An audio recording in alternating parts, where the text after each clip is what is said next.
High friends, welcome to my channel. आपण आज बनवूया मुळाच्या पाण्याची भाजी आणि त्याचबरोबर मुळा सुद्धा वापरलेला आहे। तर रेसिपी शेवटपर्यंत बघा। अगदी छोटासा व्हिडिओ आहे, हिवाळा आहे, आपल्याकडे आता बऱ्याचशा भाज्या, पालेभाज्या आणि छान असं मार्केट रंगबेरंगी दिसत आहे। त्यामुळे प्रत्येक घरात असा मुळा येतो आणि त्याचबरोबर अशा मुळाचे जे पानं असतात तेही असतात।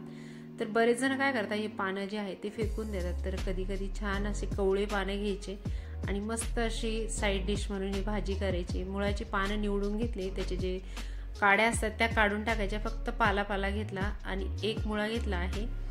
तो मुळा असा सोलून घेतला, मी आधी स्वच्छ धुतला, त्यानंतर सोलून घेतला आणि त्यानंतर याचे जे देठ आहे ते काढून टाकलं आणि मुळ्याला असं बारीक कट करून घेतला आहे।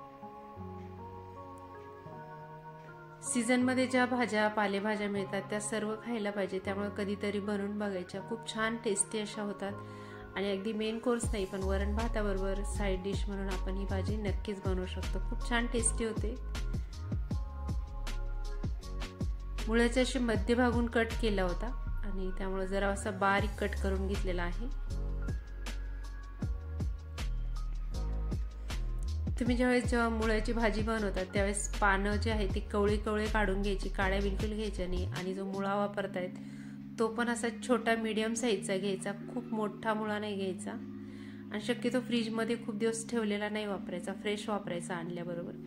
त्यानंतर कढई घेतली, कढईमध्ये 1 चमचा तेल घातला आहे, त्यामध्ये मोहरी घातली आहे, मोहरी चांगली तडतडू दिली, त्यानंतर त्यामध्ये 1 चमचा जिरे घातले, हिंग घातलाय थोडासा,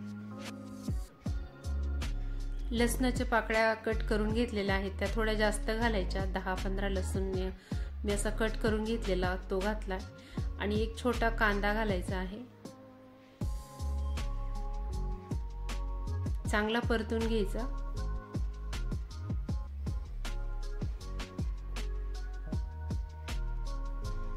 कलर बदललाय कांद्याचा। त्यानंतर मी यामध्ये 2 मिरच्या घेतलेल्या आहेत सुकलेल्या, हाताने चुरा करून घेतल्या आणि त्या घातल्या, परतून घ्यायचे व्यवस्थित।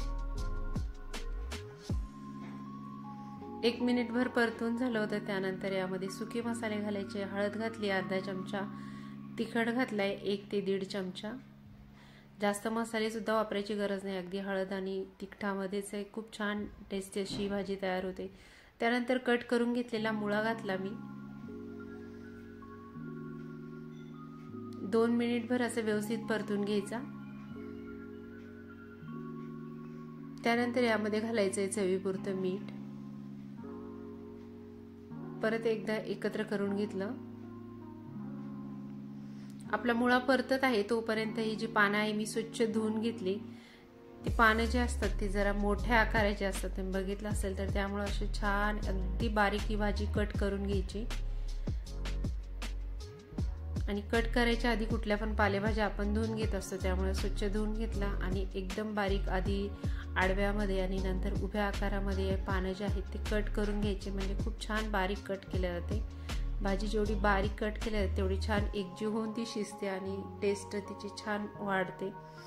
हे बघा, चांगलं बारीक कट करून घेतली मी हे सर्व पानं। मुळा हा असाच परतवून घेतला होता आणि त्यानंतर यामध्ये मी फक्त 1 चमचाभर पाणी घातलं आहे।